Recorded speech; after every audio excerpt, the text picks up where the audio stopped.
तो कहानी की शुरुआत में हमें वाइपर को दिखाते हैं जो ईजिन से मार खाते हुए बाहर आया होता है और उसके सामने एलिस खड़ी होती है। उसको देख के वो कहता है कि एलिस, तभी एलिस को दिखाते हैं जो वाइपर के ऊपर गन पॉइंट करके खड़ी होती है और वो कहती है वाइपर से, तुम अच्छे नहीं लग रहे हो, लगता है तुम्हें किसी ने धोया है। ये सुनने के बाद वाइपर गुस्से में कहता है कि मुझे अब समझ में आया एलिस, तुम नंबर के साथ ज्वाइंट हो गई हो, है ना। ये सुनने के बाद एलिस कहती है कि तुमको समझ में आ गया, पर मुझे इससे कोई प्रॉब्लम नहीं है। ओरेश ने भी मुझे मारने के लिए नंबर का उपयोग किया था, तो उससे फर्क क्या पड़ता है। ये सुनने के बाद वाइपर अपनी गन निकालता है और एलिस पे शूट करने लगता है। तभी उतने में ही एलिस ने उसके हाथ के ऊपर गोली चला दी होती है, जिसके वजह से उसके कंधे पे गोली लग जाती है और वो उसकी गन छूटती है और वो पीछे हटने लगता है। तभी एलिस कहती है कि गुड बाय। ये सुनने के बाद वाइपर कहता है कि यदि तुम मुझे मार डालोगे तो तुम्हारा भाई भी मर जाएगा। ये सुनकर एलिस उसके पास देखने लगती है। तभी वाइपर आगे हंसते हुए कहता है कि हमें पता चल गया है कि आपका भाई हॉस्पिटल में है, अब तक तो मेरे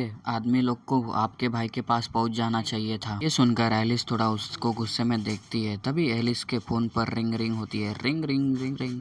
तभी एलिस फोन उठा लेती है और तभी फोन वाला बंदा कहता है कि आपके भाई को निशाना बनाने वाले सभी असैसिन को ख्याल रख दिया है, मतलब मार दिया गया है, और तो तुम्हारे भाई को तुम्हारे द्वारा बताए गए लोकेशन पर हमने सेफली उस लोकेशन पे लाया गया है। ये बात करने वाले 0 टीम की टीम रहती है और 02 रहता है। ये सुनने के बाद एलिस कहती है कि 02 से मैं इसको बाद में आपको एक पैक पिला दूंगी।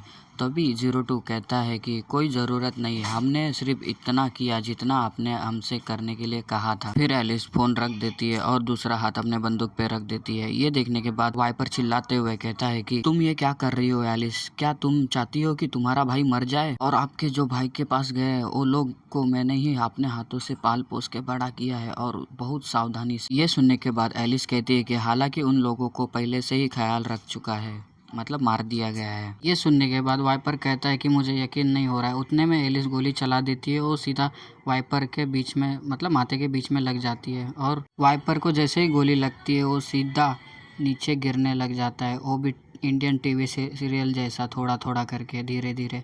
तभी एलिस अपने ऊपर की तरफ देखती है और राह की सांस छोड़ती है और फिर सामने की तरफ देखती है, ऊपर के ही तरफ जिधर जहाँ पे ईजिन खड़ा रहता है, और वो आगे कहती है कि मैं नहीं जानती कि आप कौन है, लेकिन आपने मुझे हेल्प की है इसलिए मैं इसका पे बैक वापस करूँगी। और पीछे मुड़कर वहाँ से जाने लगती है। तभी ऊपर हमको ईजिन दिखाते हैं जहाँ पर ईजिन खड़ा होता है और ये सब कुछ देखता है और कुछ बोलता नहीं है। फिर सीन शिफ्ट होता है। हमने सुना है कि जो हंटिंग डॉग एलिस का पीछा कर रहा था उसे मार दिया गया है। ये सुनने के बाद कर्नल कहता है क्या कहा, क्या तुम वाइपर की बात कर रहे हो। ये सुनने के बाद वो सिपाही कहता है कि क्योंकि मैं संपर्क कर नहीं पा रहा हूँ, यह माना जा रहा है कि उसको ठिकाने लगा दिया गया होगा। ये सुनने के बाद कर्नल गुस्सा करता है और टेबल पर हाथ मारते हुए कहता है कि किसी भी हालत में ऐसा लगता है कि कोई लोग उसकी मदद कर रहे होंगे। इनको इतनी हिम्मत, ऐसे लोग हैं जो एलिस की सहायता कर रहे हैं, यह अच्छी तरह जानते हैं कि वो हमें अपने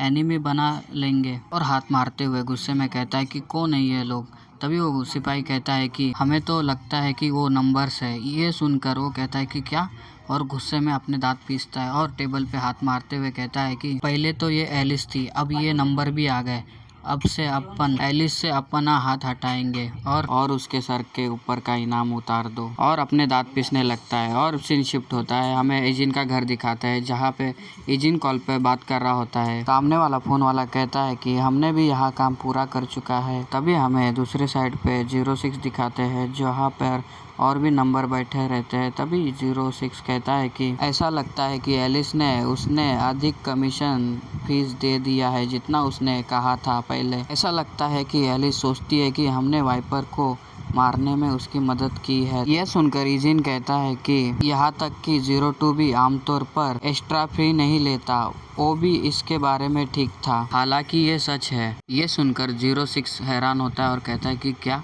और फिर वहाँ पे सन्नाटा होता है और फिर सबके चेहरे एक मेक को देखने लगते हैं। फिर 06 थोड़ा स्माइल करता है और दूसरे नंबर जो लड़की रहती है वो भी ज़रा राहत की सांस लेके स्माइल करती है और सबसे छोटा वाला जो प्यारा रहता है वो भी नंबर स्माइल करता है। फिर सीन शॉट होता है, हमें एक बिल्डिंग को दिखाते हैं जहाँ पर ग्रैंडपा काम करते हैं और तभी ग्रैंडपा का कलीग ग्रैंडपा से कहता है कि आपने आज अच्छा काम किया है तो आप ध्यान से घर पे चले जाना, ठीक है। ये सुनने के बाद ग्रैंडपा अपने कलीग से कहते हैं कि ठीक है, मैं कल मिलता हूँ तुमसे। तभी ग्रैंडपा सामने की तरफ चले जाते हैं, तो चले जाने के बाद सामने देखते हैं, तभी सामने अपना ईजिन खड़ा रहता है ग्रैंडपा का वेट करते हुए। तभी ग्रैंडपा ईजिन के पास आने लगते हैं और कहते हैं ईजिन से कि ईजिन तुम यहाँ क्या करने आए हो। ये सुनने के बाद ईजिन ग्रैंडपा से कहता है कि ये बहुत अच्छा हुआ कि मेरी ट्रेनिंग भी उस टाइम खत्म हुई जिस टाइम आप छूटने वाले थे, इसलिए मैंने सोचा कि मैं आपके साथ ही घर चलूं ग्रैंडपा। ये सुनने के बाद ग्रैंडपा ईजिन से कहते हैं कि तुम थक गए होंगे, घर पे जाके तुम्हें पहले आराम करना चाहिए था ना बेटा। ये सुनकर ईजिन कहता है कि मैं ठीक हूँ ग्रैंडपा,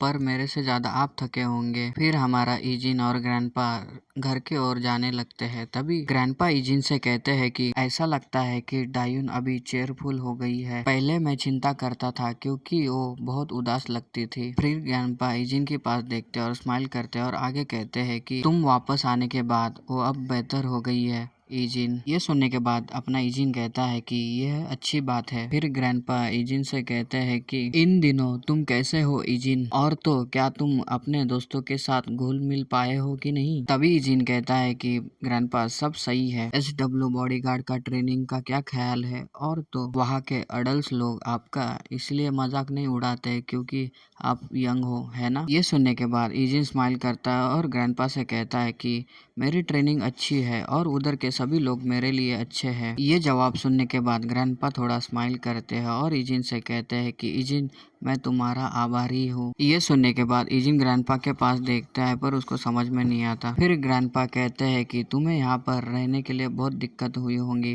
पर तुम बहुत अच्छा कर रहे हो क्योंकि मैं काम करता हूँ, इसीलिए आपकी लाइफ में और आपको एडजस्ट करने के लिए मैं अपने मदद नहीं कर पाया। ये बात मुझे परेशान करती है, आपने ये देखा होगा। ये सुनने के बाद ईजिन अपना ग्रैंडपा के तरफ देखता है और कहता है कि आप मेरी मदद करते हो ग्रैंडपा। तभी ग्रैंडपा ईजिन के पास देखते हैं और कहते हैं कि मैंने किया, लेकिन मुझे ऐसा कुछ भी याद नहीं है कि मैंने कुछ किया है। तभी ईजिन ग्रैंडपा से कहता है कि मैं यहाँ पे आया ग्रैंडपा, यही मेरे लिए बहुत बड़ी मदद है। ईजिन का ऐसा जवाब सुनकर ग्रैंडपा के आंखों में थोड़ा आंसू आते हैं, मतलब थोड़ा इमोशनल हो जाते हैं। फिर ईजिन और ग्रैंडपा रुक जाते हैं। तभी ईजिन ग्रैंडपा से कहता है कि मैं सोचता हूँ कि यहाँ पर आना एक अच्छा डिसीजन था। ये सुनने के बाद ग्रैंडपा के आंखों से आंसू आते हैं और तभी हमारा ईजिन ग्रैंडपा के पास देखता है और कहता है कि ग्रैंडपा। तभी ग्रैंडपा दूसरी तरफ मुंह करते हैं और आंखों का पानी पोंछते हुए कहते हैं कि लगता है मेरे आंखों में कुछ चला गया है करके। तभी ग्रैंडपा ईजिन के पास देखते हैं और कहते हैं कि वैसे क्या तुम अपने फ्रेंड्स को फोन कर सकते हो जिसने आपने पहले ही मेंशन किया था। ये सुनकर ईजिन कहता है कि हाँ। तभी ग्रैंडपा ईजिन से कहते हैं कि कम से कम मैं उनसे एक बार मिलना चाहता हूँ। ये सुनने के बाद ईजिन अपना हैरान होता है और कहता है कि क्या आप उनसे मिलना चाहते हो। ये सुनकर ग्रैंडपा ईजिन से कहते हैं कि हाँ सही कहा, उस दिन उसने मेरी बहुत मदद की थी, मैं उनसे ठीक से धन्यवाद भी नहीं कर सका। ये सुनने के बाद ईजिन अपना ग्रैंडपा के पास देखता है और हैरान होता है और कुछ बोलता नहीं। और ये इसी के साथ ये एपिसोड यही खत्म होता है और मिलते हैं नेक्स्ट एपिसोड में। आप सभी अपना ख्याल रखना और मिलते हैं नेक्स्ट एपिसोड में, जल्दी आएगा। चलो बाय बाय।